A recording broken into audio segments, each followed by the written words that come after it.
And Rob, this playoff season for the NFL, going to be great like always, but going to be a little strange too. Because you are going to have a team that has had a great regular season. Whether it's San Francisco, right now it looks like the Seattle Seahawks, Minnesota, some team that's won 10 or 11 games, going to have to go and play at Dallas or Philadelphia, who very well could have a 500 record, if not worse, because they won the NFC East. Right now, Dallas and Philadelphia top the NFC East at 6-7. And a lot of people are crying foul. A lot of people are saying they've got to revamp the playoff format. The NFL has come out and said, we're not doing any such thing. It happens every once in a while. Deal with it. It is what it is. And I'm going to say this, Rob. I have been on that bandwagon as well. I have felt like, look, this is an aberration. It doesn't happen that often. Every blue moon, there's one division that somebody wins it with a 500 record or worse, or one game over 500, and they host a team with a better record. That was a wild card. So it's no big deal. But Vic Fangio, he had what I thought was a great suggestion. He said that they should have a new format. And he said, what you should do, you obviously have 32 teams, 16 in each conference. Get rid of the divisions. Every team plays everyone else in their conference. That's 15 games. And then you play, if you need a 16th game, obviously, so you could play a natural rival from the other conference. So the New York Jets would play the New York Giants. The Philadelphia Eagles would play the Pittsburgh Steelers, and so on and so forth.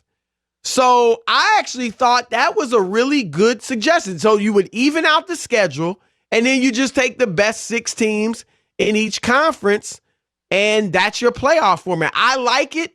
I really like it a lot, and I'm on board with it. What say you? No way, no how. You just said it. You just said it when we started this segment. Oh, we're ready for another great playoffs in the NFL. There's nothing wrong with the playoffs. The NFL is 100% right. Every so often it's fluky and this situation comes up. But for the most part, the division leaders are the best teams and they have earned their divisions.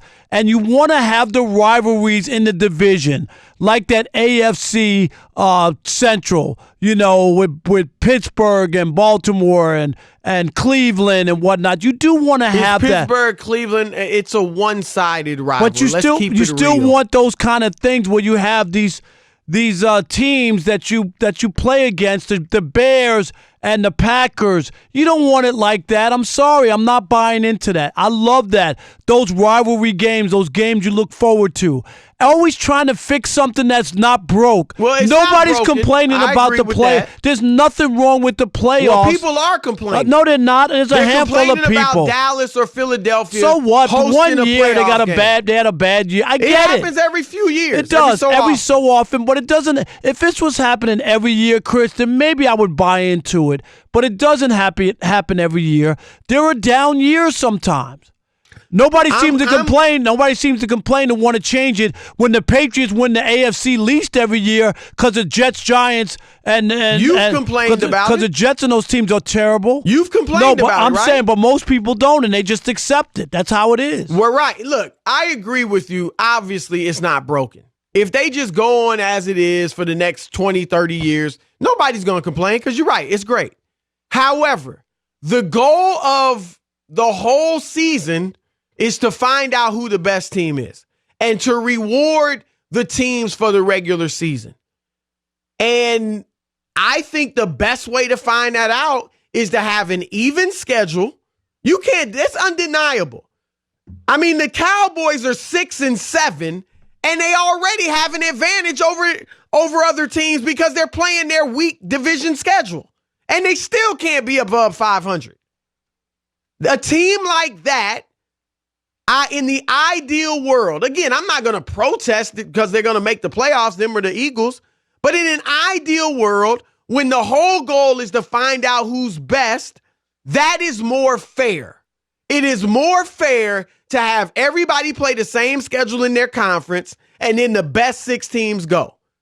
Because division, who cares about the division?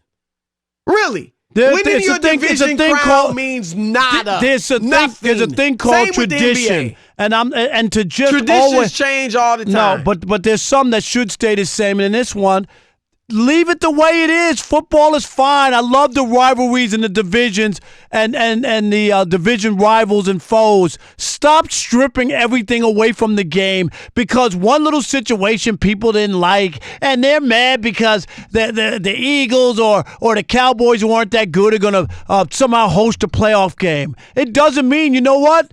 A couple years ago, teams don't automatically win because you host a game. If they're not good, the other team could still beat them. So I'm just not buying into all that. There's nothing wrong with the National Football League playoff system the way it is. Just leave it be. Take your hands off of it. Let's stop with all this tinkering with everything. Look, and again, I'm not saying that, they got to make a change. I'm with you on it. It's fine the way it is. But it would be better. It would be more true to the goal of finding out who the best team is. Chicago's rallying.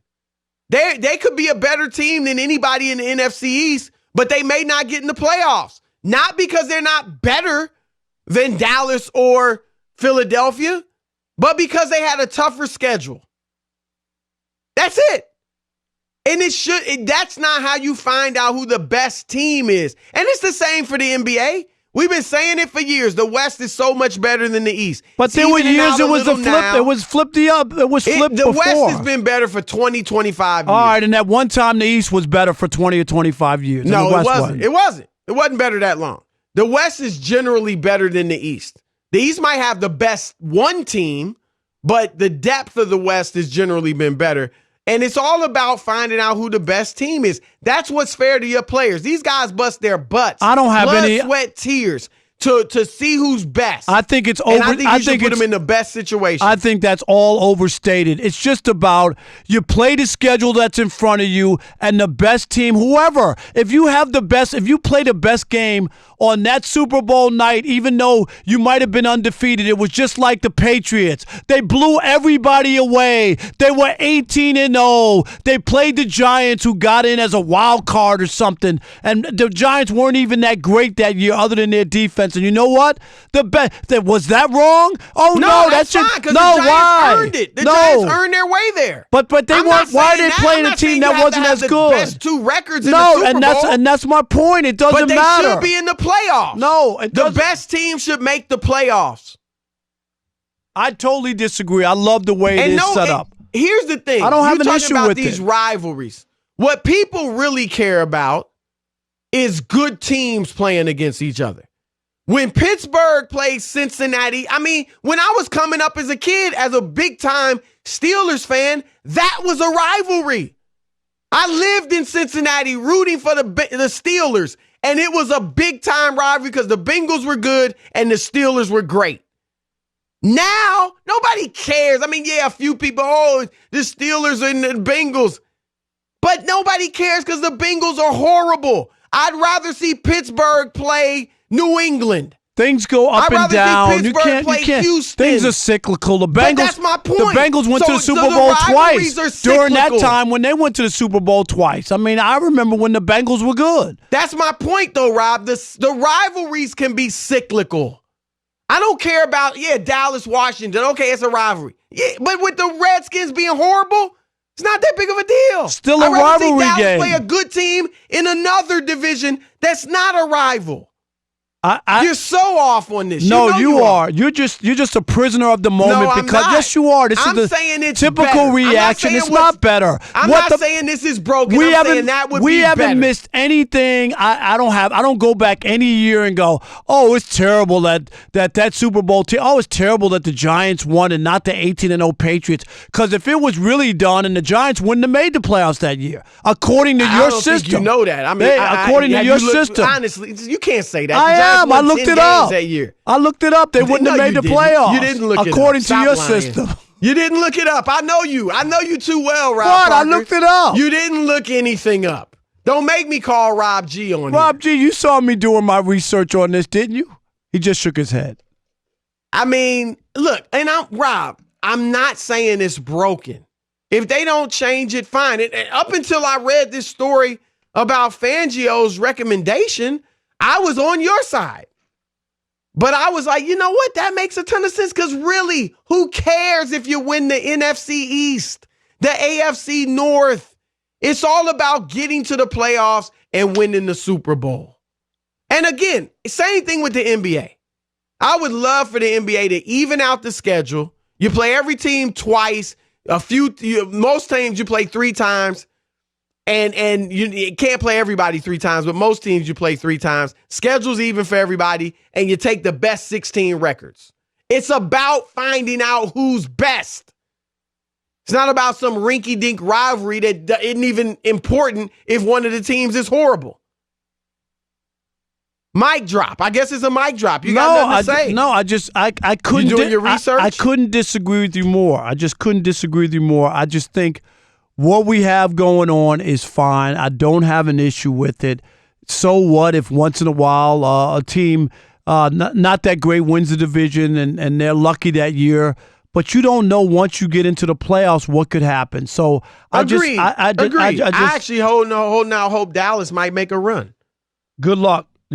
For you to try to be right on the Cowboys, you had going to the Super Bowl because it'll be a bad pick that they not make the playoffs. Well, not as bad as the Chargers. Yes, it is. No, it won't be as bad as the Chargers. Yeah, because you'll be wrong on Dallas. You'll be wrong on the Chargers. You'll be wrong on Cleveland. I didn't pick the Chargers. I picked the Chiefs. Yes, you did. You picked the Chargers to make the playoffs. I'm talking about you. You picked the Jets to make the playoffs. You'll be wrong more, Chris. I'm telling you. We already went through this, Rob. No. You were wrong more. I'm telling you. You're mixing up the predictions and the pigskin pickoff. Rob G, as a homework assignment, I want you to go over this. There was something you drank in Antarctica or something in the air that got to you. Is that what it was? Did you kiss a penguin on the mouth or something? No, I don't do that. I didn't even know the guy. 877-99 on Fox. Your turn to weigh in. It's called a fluke. It happens every so often. And the Dallas Cowboys are not NOT making the playoffs. How's that? And not only that, I've heard predictions from you before. I bet Skip Bayless today that the Cowboys will not NOT win another game this year. Wow. How about that bet, Chris? How about we bet that? See, look at that. Wings? You want that? Wings? Yes. I got you. We got some wings on that. Yep. They won't win another game because when they lose the next 2, they'll be so bummed out they'll lose to the Redskins the final game. They own the Eagles. They never lost to the Eagles with Here's the first loss. Dak and Zeke. Here's the first loss. Yeah. The Eagles really giving you a lot of confidence? Yep. Feeling good about the Eagles. All right, let's kick it off with Keith in Peoria, Illinois. You're on the Odd Couple, Fox Sports Radio. Keith, what you got? How we doing, fellas? Love the show. Hey, I'm really working. First of all, I'm working second shift. Chris, I saw you this morning on First Things First. You did a good job, buddy. Great job. Thank you, my man. Appreciate that. All right, now let's get to the point. Just like you said a minute ago, there you go again, Chris. Come on now. Rob went to Antarctica. Rob, what have you had since you got back? You must have had some good ice cold Coors Light or something while you were in Antarctica. But boy, you've been so smart lately. Because I know you know it. Thank you, Keith. Thank you. Oh, my God. Keith, you started off the call so well. Oh, yes, I did. But when you got to talking on all you're this reeling stuff about, now. You're messing up the traditions. I don't care who makes it. You win your division, you go to the playoffs. I don't want to hear Todd Gurley crying and whining because in the first 7 games he couldn't get his act. Yes, thank you. Now all of a sudden he wants to whine and dine because he's 4 games out with 2 to go. That's his fault. Get on your job earlier. Who wants to see the Chicago Bears or seeing the, okay, as you call it, Cincinnati Bengals play the New York Jets? If they're 2-9, I don't want to see those games. Even if you're deep and even if you're under 500, you won your division. Those teams don't deserve to make it anyway. Bears, 2-4, 2-5. Look, enough. Thanks, Keith. There used to be a time when Houston, Rob, you remember this, When they were in the division with Pittsburgh and Cincinnati, it was a rivalry. Earl Campbell against the Steel Curtain. It was a big-time rivalry. Now they're in a different division. It's not a rivalry anymore. But so what? We move on. We got new rivalries. Stop it. Max in Georgia, you're on the Odd Couple Fox Sports Radio. Again. What's up, Max? Texting. I've been texting anybody. This is tough for me, Rob, be because objective. I talked about this weeks ago, and I'm with Chris right now. Chris just said what I was going to say. You forget about the realignment in 2002. They moved all these teams around. They added teams. They added 8 divisions to 6. My biggest point is this. I hate the Cowboys and teams like the Patriots can dominate the AFC least and get rewarded for it. But having said that, my biggest gripe is with Thursday night games. Not only are they dangerous, but there's so much at stake. The games this year, there's 14 games this year. 10 of them are all divisional games. Now, if the division matters so much and they get you a home playoff game or a bye, you can't have the product being injured, having 3 days of rest and 1 day of travel. That's just ridiculous. I'm tired of it. It can't work both ways. You can't tell me the divisions matter and games matter, and then you put them on a short week. I just don't agree with that. Rack 'em. That is Max's best call. Well, of the why? show. Because he Max, agreed with you? outstanding. Please stop No, it. he brought knowledge. Max, great job. Come on over to my It's team. all right, Max. You know Come what? on over to everybody the has crew, an man. everybody There's has always room at the table. has an off night. Chris has had many of them, so we get it. JT in Sacramento, you're on the Odd Couple, Fox Sports Radio. Hey, what's up, brothers? I appreciate you guys taking my call. Love the show. Thank you. Rob, no problem, y'all. Rob, I'm usually with you, man, but not tonight, brother. It's you have to have change. Let's go back to years when Seattle was 7-9, hosting the New Orleans Saints in the Beachquake game. Right. Granted, it was a great moment in football history. However, if you're not gonna, change to where the division winners, if they, win their division, at least they shouldn't. If they have a worse record than a wild card team, my alteration would be at least don't have them host that game. You shouldn't be given credit for having either a 500 or mediocre record when you're hosting a team that's say 10-6, 11-5. Here's the one, JT, hold on. Next year, if I don't know, 4 division teams are all like 8-8 or 9-7 or whatever, just 500 or whatever, and they all win their divisions. Yeah. You would have a problem with that too? I just don't understand what the problem is. If we know that if you win the division.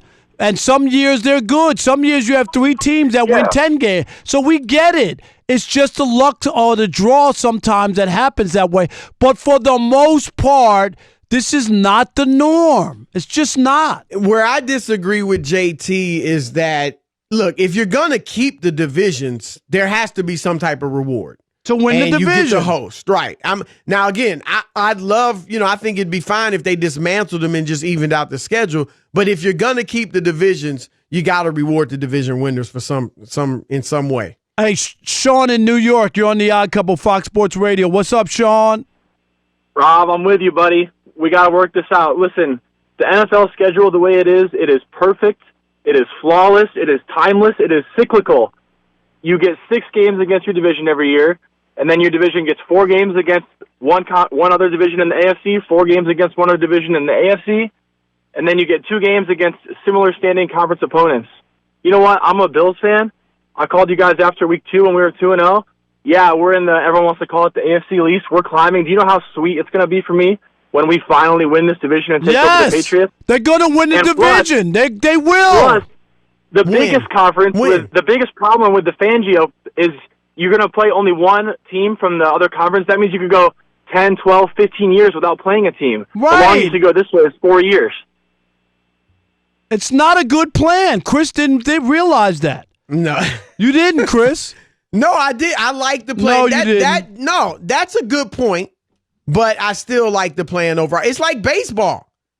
I mean, it's basically they're doing what baseball's doing, Rob. What you got to say about that? What are you talking about? You essentially play the teams in baseball, it's your league. Essentially, you got a few, games cross league. It's more than a few, but I get it. But you know what I'm saying? It's that type of thing. And baseball's been fine. I know you agree with that. No, they got to change. I'm just kidding. Rumor has it an all-pro running back is headed to prison. We'll get into that and so much more. It's our man, Ephraim Salam. What's happening, my man? Hey. What's happening, man? What's up? It's great to Welcome have you back, on. Rob. Thank you so much. When I saw you, I was on my way, right? The last time we did Mike Hill's show. You were headed to the airport. That's right. Absolutely. Unbelievable. Ephraim, I got to throw this out just because Gascon asked about it. San Diego State, they're undefeated right now. I ain't going to lie. I didn't know that. You proud of them? You played for them, football and basketball. Yeah, I did, and I'm extremely proud of them because they're just not they're a team. Like when Fisher retired and Brian Dutcher, who's been with him since the Fab 5 days, took over, there was a little bit of, can he have that same type of effect and ability to keep the team prominent? And he's done a great job, man. These last few years, he's done a great job. We got a great team built on guys who transferred, didn't quite like their schools, and they come over and they find a place at San Diego State, and they're prospering. Well, look, one of these years, a mid-major's going to win it all. Because, they have more experience than these teams. I'll believe it when I see it. I'll believe it when I see it. They've been close. Butler's been close. Yeah, close. George Mason. The only thing close counts is in horseshoes and pregnancies. Other than that, I'm not buying. I was just going to let it go, Ephraim, but I don't think that's the same, but okay. Right. All right, well, let's get to the NFL and the big story. There's a lot of big stories, but one of them is this situation with some of the former players, Clinton Portis, the biggest name, but also Joe Horn.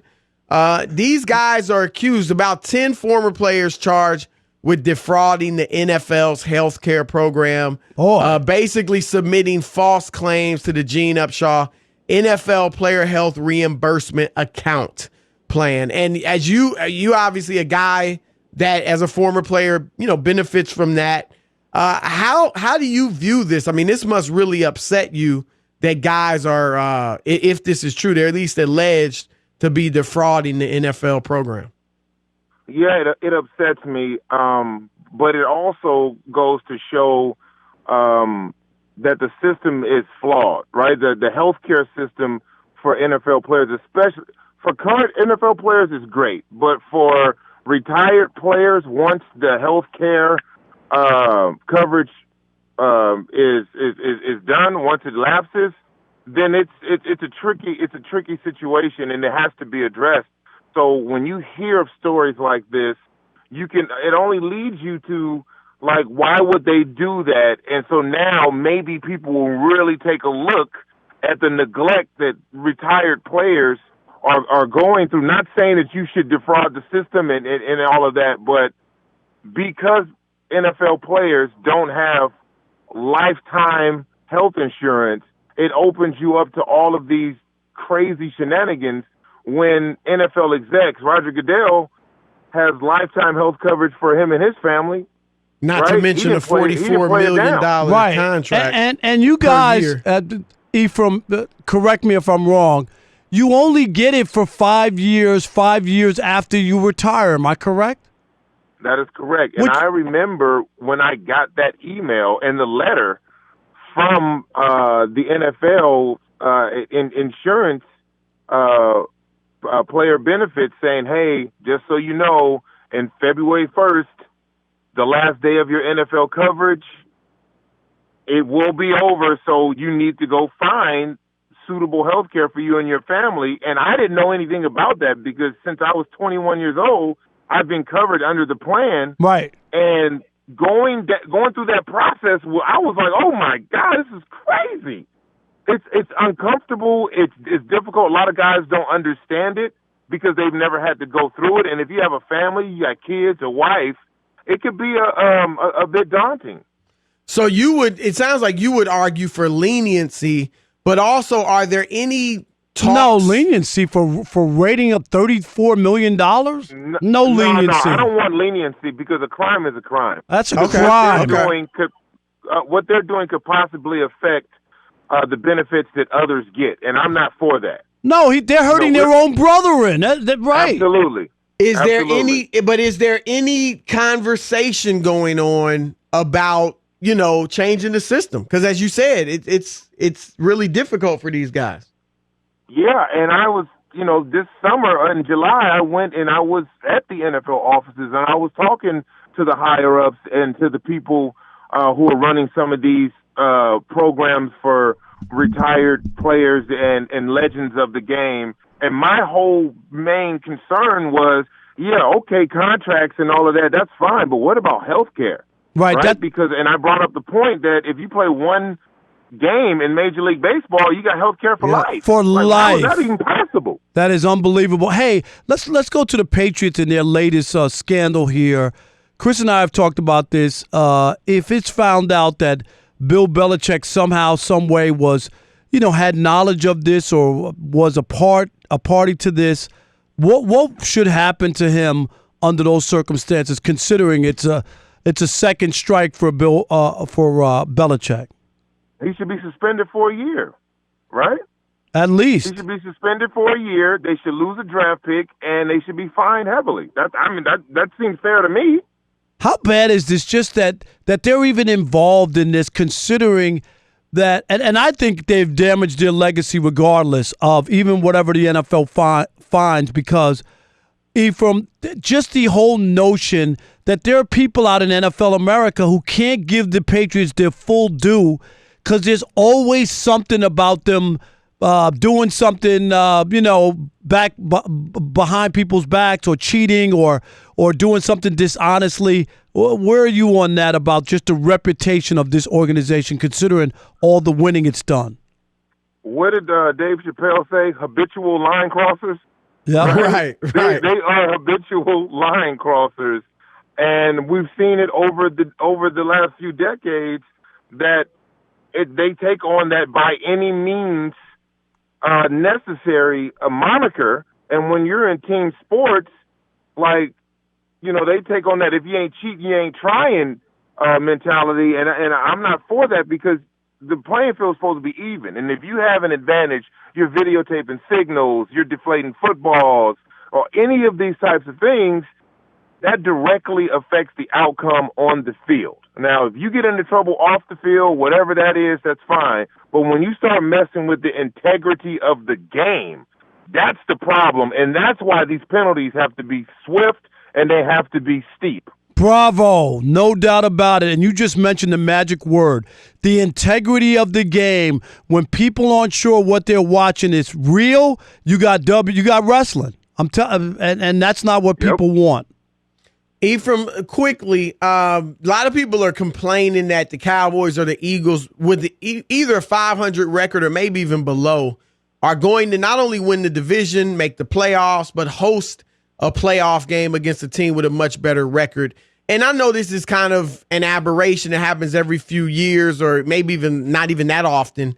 But Vic Fangio, the Broncos coach, he proposed something that I thought made a lot of sense. He said, get rid of the divisions and just have your 16 teams in each conference. You play each team in the conference once. That's 15 games. Then you play like a local geographical rival from the other conference once a year. And then the top 6 teams in each conference make it. I got a headache you just explaining it. Go ahead. How does that sound to you, Ephraim? I mean, would you like to see that, or you like it the way it is? No, I'd like to see that. I'm all for change, especially if change can get the best teams performing at, if you can't host a playoff game if you have a sub 500 record. That's ridiculous. 500 going into the playoffs, you get to host a 14-2 team, stuff like that. I'm not with that. So I'll take the best teams, just completely get rid of the divisions, and let's take the best teams and let's go at it. There it is. You hear that, Rob? I disagree with you, Ephraim, but it's all right. You're a good man. Rob. You know I do. Hey, we got to get together soon, man, after the holidays, for real, okay? Let's do it. I love that. All right, buddy. All right, Ephraim, great job, man. Happy holidays. You too, fellas.